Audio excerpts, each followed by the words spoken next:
അങ്ങനെ പുതിയ ട്വിസ്റ്റുകളും സർപ്രൈസുകളും വരികയാണ്. നാളെ മിക്കവാറും കൺമണിയുടെ കയ്യിൽ നിന്ന് വരുൺ വീണ്ടും അടി വാങ്ങിച്ചു കൂട്ടും. നല്ലൊരു എപ്പിസോഡാണ്. ആദ്യം തന്നെ കാണിക്കുന്നത് മാനസ കൃഷ്ണന്റെ അടുത്ത് ചെന്നിട്ട് കൺമണിയുടെ 3 അമ്മായിമാരെ സസ്പെൻഡ് ചെയ്തു. നമ്മുടെ കമ്പനിയിലേക്ക് പുതിയ ചീഫ് ഡിസൈനർ വരാൻ പോവുകയാണെന്നൊക്കെ കൃഷ്ണയോട് പറയുകയാണ്. നല്ലത് കേട്ട് കൃഷാകെ ഞെട്ടി ദേഷ്യം വന്നിങ്ങനെ നിൽക്കുകയാണ്. പക്ഷെ കൃഷ ദേഷ്യം പുറത്ത് കാണിക്കുന്നില്ല. തുടർന്ന് കൃഷി പിന്നെ മാനസിയുടെ നമ്മുടെ കമ്പനിയിൽ കൺമണി ചീഫ് ഡിസൈനർ ആയിട്ടുണ്ടല്ലോ, പിന്നെ എന്തിനാണ് മറ്റൊരു ചീഫ് ഡിസൈനറിന്റെ ആവശ്യമെന്ന് ചോദിക്കുമ്പോൾ മാനസ പിന്നെ കൃഷ്ണയോട് പിന്നെ പറയുന്നത്, കൺമണി പല തവണ രാജിക്കത്ത് തന്നതല്ലേ, അതുകൊണ്ട് കൺമണി വിശ്വസിച്ച് മുന്നോട്ട് പോകാൻ സാധിക്കില്ല. ഈ നാളെ കൺമണി വീണ്ടും രാജിവെക്കില്ല എന്ന് എന്താണ് ഉറപ്പ്? അതുകൊണ്ട് കൺമണി വിശ്വസിച്ച് മുന്നോട്ട് പോകാൻ സാധിക്കില്ല. കൺമണിയെ പോലെ ക്വാളിറ്റി ഇല്ലാത്തവരെ ചവിട്ടി വലിച്ചെറിഞ്ഞ് കളയണമെന്ന് പറയുകയാണ് മാനസ കൃഷിന്റെ മുഖത്ത് നോക്കി. തുടർന്ന് മാനസ പിന്നെ ആ ഫയൽ കൃഷ്ണ കൊടുക്കുകയാണ്. കൃഷിന്റെ സൈൻ വേണമെന്ന് പറഞ്ഞുകൊണ്ട് ആ ഫയൽ കൃഷ്ണ കൊടുക്കുകയാണ്. തുടർന്ന് മനസ്സോടുകൂടി കൃഷ ആ ഫയലിൽ ഒപ്പുവെക്കുകയാണെന്നാൽ ഈ സമയത്ത് മാനസികയുടെ സന്തോഷിച്ച് നിൽക്കുകയാണ്. കൺമണിയുടെ 3 അമ്മായിമാരെ നിന്റെ കൈകൊണ്ട് ഞാൻ പുറത്താക്കും കൃഷ്. ഇതുപോലെ കൺമണിയെയും ഞാൻ നിന്നെ കൊണ്ട് തന്നെ പുറത്താക്കിപ്പിക്കും എന്നിങ്ങനെ മനസ്സിൽ ചിന്തിച്ച് നിൽക്കുകയാണ് മാനസ. തുടർന്ന് മാനസ കൃഷ്ണന്റെ കയ്യിൽ നിന്ന് ഫയൽ വാങ്ങി അവിടുന്ന് നല്ല ഗൗരവത്തിൽ സന്തോഷത്തോടുകൂടി പോവുകയാണ്. കൺമണിയുടെ ക്യാബിന്റെ മുന്നിലൂടെയാണ് മാനസ നല്ല സന്തോഷത്തോടുകൂടി പോകുന്നത്. എന്നാൽ ഈ സമയത്ത് ആ ക്യാബിന്റെ അകത്തുള്ള കൺമണി പുറത്ത് എന്താണ് സംഭവിച്ചതെന്നറിയാതെ ആകെ ടെൻഷൻ അടിച്ചിരിക്കുകയാണ്. തുറന്നു കാണിക്കുന്ന കൃഷ്ണയാണ്. കൃഷും ദേവ്ജിയും മഹിയും കൂടി സംസാരിക്കുന്നതാണ്. കൃഷി ദേവ്ജിയോടും മഹിയോടും മാനസ പറഞ്ഞ കാര്യത്തെക്കുറിച്ചല്ല ഇവരോട് പറയുകയാണ്. മാനസ കൺമണിയുടെ 3 അമ്മായിമാരെ പുറത്താക്കിയിരിക്കുകയാണ്. അല്ലെങ്കിൽ പുതിയൊരു ചീഫ് ഡിസൈനറെ നിയമിച്ചിരിക്കുകയാണ്. എനിക്കറിയാം മാനസ കരുതിക്കൂട്ടി കൺമണിയോട് പ്രതികാരം ചെയ്യുകയാണ്. എനിക്ക് സഹിക്കുന്നതിനും ഒരു പരിധിയുണ്ട് ദേവ്ജി, ഇങ്ങനെ പോവുകയാണെങ്കിൽ മാനസന്റെ തനി നിറം അറിയുമെന്ന് പറയുകയാണ്. ഞാൻ മാനസയെ ചവിട്ടിക്കൂട്ടി വലിച്ചു ദൂരെ കളയുമെന്ന് നല്ല ദേഷ്യത്തിൽ പറയുകയാണ് കൃഷ്. എന്നാൽ അത് കേട്ട് ദേവ്ജി പിന്നെ കൃഷ്ണയോട്, നീ ഒന്ന് അടങ്ങ് കൃഷ്, നിന്റെ ഈ എടുത്തുചാട്ടമാണ് കാര്യങ്ങൾ ഇത്രയെല്ലാം വഷളാക്കിയതെന്ന് പറയുകയാണ്.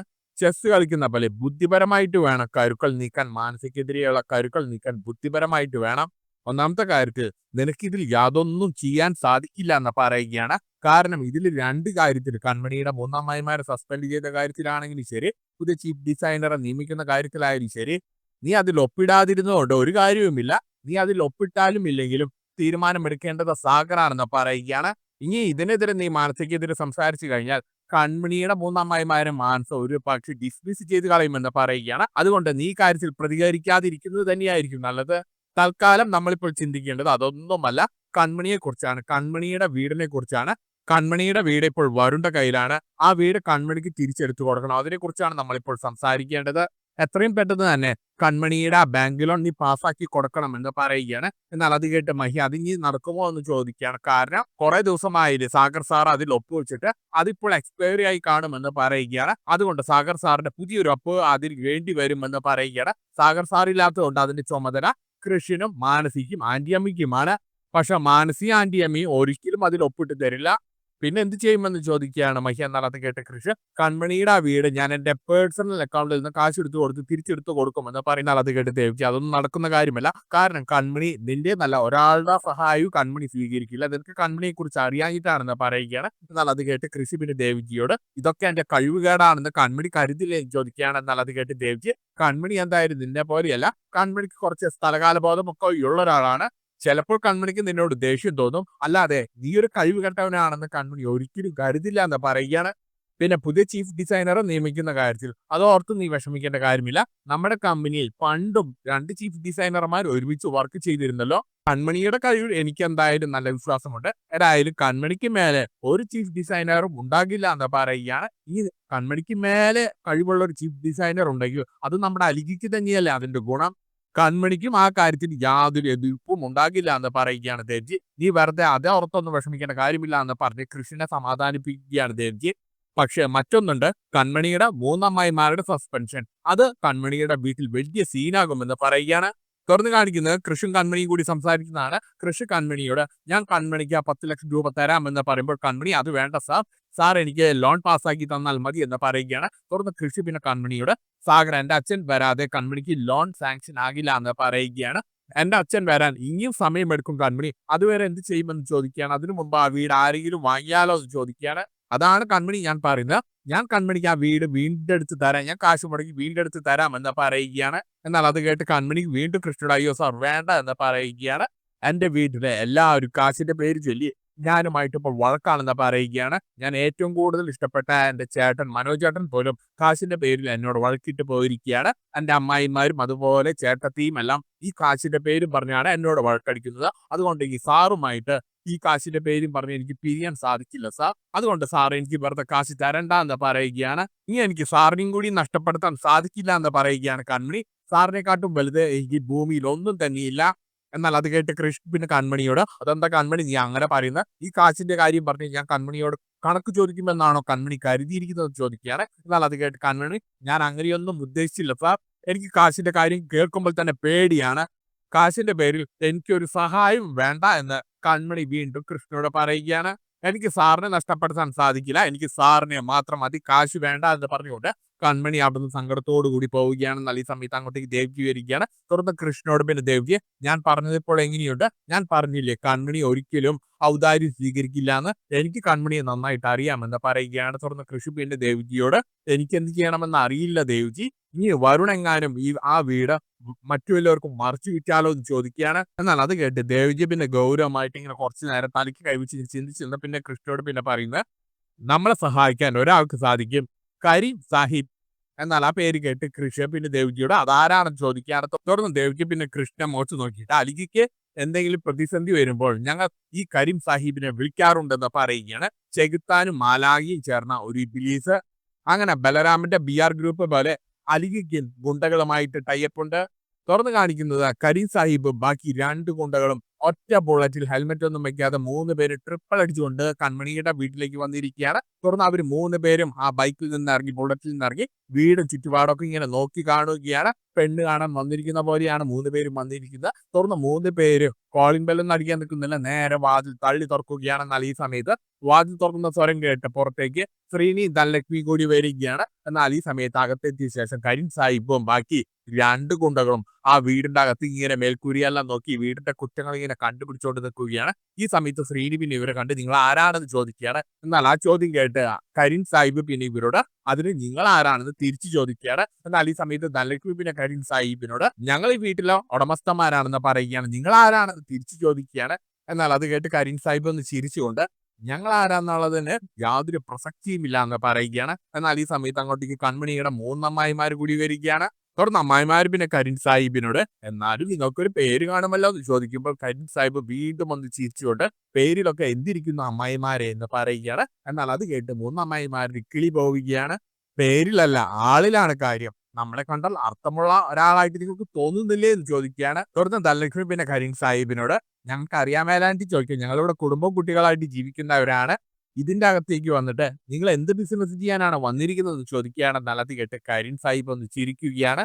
തുടർന്ന് ധനലക്ഷ്മി എന്റെ പേര് ധനലക്ഷ്മി. തുടർന്ന് ശ്രീനി എന്റെ പേര് ശ്രീനി എന്ന് പറയുമ്പോൾ കരീം സാഹിബ് ഞാൻ കരീം സാഹിബ് എന്ന് പറയുകയാണ്. തുടർന്ന് ശ്രീനി പിന്നെ കരീം സാഹിബിനോട് ആട്ടെ കരീം സാഹിബ് എന്തിനാണ് ഇപ്പോൾ ഇങ്ങോട്ട് വന്നിരിക്കുന്നതെന്ന് ചോദിക്കുകയാണ്.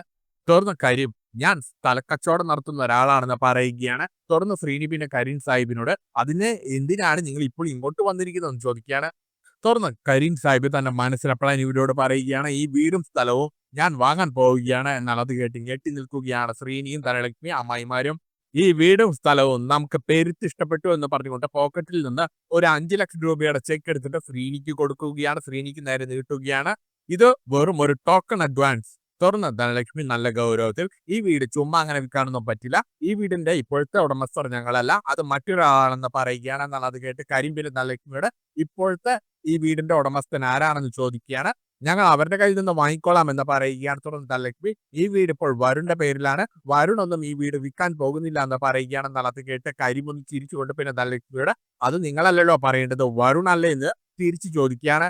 ഞാൻ വരുണിന്റെ കയ്യിൽ നിന്ന് വാങ്ങിക്കോളാം എന്ന് പറയുകയാണ്. എന്നാൽ അത് കേട്ട് ധനലക്ഷ്മി വീണ്ടും ഒന്ന് ഞെട്ടുകയാണ്. തുടർന്ന് കരീം പിന്നെ ധനലക്ഷ്മിയോട് ഈ വീട് വിൽക്കണോ വേണ്ടെന്ന് വരുൺ തീരുമാനിച്ചോളും, നിങ്ങൾ അതിൽ അഭിപ്രായം പറയണ്ട എന്ന് പറയുകയാണ്. എന്നാൽ അത് കേട്ട് ധനലക്ഷ്മി ഒന്ന് പേടിക്കുകയാണ്. തുടർന്ന് കരീം പിന്നെ ധനലക്ഷ്മിയോട് എന്താ പേടിച്ചോ എന്ന് ചോദിക്കുകയാണ്. തുടർന്ന് ധനലക്ഷ്മി ഇങ്ങനെ തലയാട്ടുകയാണ് പേടിച്ച പോലെ. തുടർന്ന് കരീം പിന്നെ വീണ്ടും ധനലക്ഷ്മിയോട് എനിക്ക് ഈ വീട് പെട്ടെന്ന് തന്നെ കച്ചവടം ചെയ്യണം, കരീം സാഹിബ് പറയുന്ന വിലയ്ക്ക് കച്ചവടം. കരീം സാഹിബിനെ കുറിച്ചുള്ള കൂടുതൽ വിവരങ്ങൾ കൊച്ചിയിൽ പോയി തിരക്കിയാൽ മതി എന്ന് ധനലക്ഷ്മിയുടെ മുഖത്തടിച്ച പോലെ പറയുകയാണ്.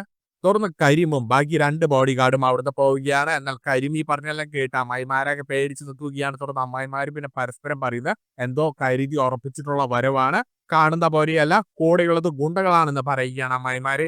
തുടർന്ന് ധനലക്ഷ്മി പിന്നെ ശ്രീനിയോട് എന്തോ വലിയ കുഴപ്പം വരാനുള്ള സൂചനയായിട്ടാണ് എനിക്ക് ഇത് തോന്നുന്നത് എന്ന് പറയുകയാണ്. പേടിച്ചിട്ടാണ് ധനലക്ഷ്മി ഇത് പറയുന്നത്. തുടർന്ന് കാണിക്കുന്നത് ധനലക്ഷ്മി വേഗം തന്നെ ഫോൺ എടുത്തിട്ട് വരുണെ വിളിച്ച് ഈ കാര്യത്തെക്കുറിച്ച് ചോദിക്കുകയാണ്.